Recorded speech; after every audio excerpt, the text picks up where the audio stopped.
Congratulations on this, Oisín. Your debut novel, is that a bit like having a debut album?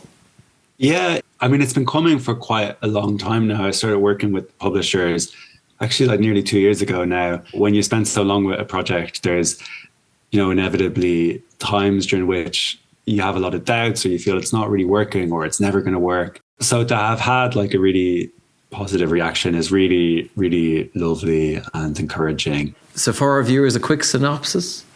So the novel is called Evenings and Weekends. It's set in London over the course of one weekend in 2019, during which a whale is stuck in the river. And it follows an ensemble cast of characters as they move around the city.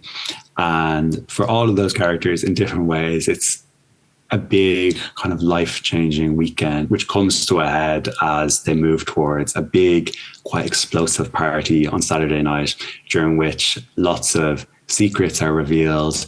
And by the end of it, their lives look quite different than how they did at the beginning of the weekend.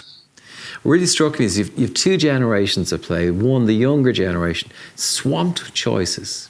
Yeah, a lot of the characters, they really want something a little bit more than what they have. So for Maggie, who's 30, pregnant and broke, she's working in this job that she doesn't really like or care about in a cafe, because she hasn't been able to find other ways to make ends meet. And she once had these dreams of being an artist, which she hasn't really had the financial freedom to be able to do.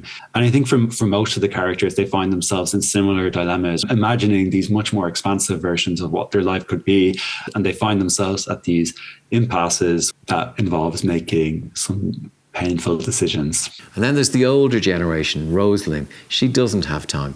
She was a character that I really loved writing. She felt very constrained growing up in Dublin in the 70s. Like a life in London, like it kind of offered the possibility of a more like economically prosperous life for her at that time. She ends up getting married and moves to the suburbs and has a family. She's just been diagnosed with cancer. She really loves her husband. She's got quite a lovely relationship with it. She really loves her kids. Meanwhile, her diagnosis has sort of prompted her to reflect on her life, her time in England, her time in Ireland. And she's thinking back to a very important friendship she had in school in Dublin. Being compared to Zadie Smith, you must be delighted.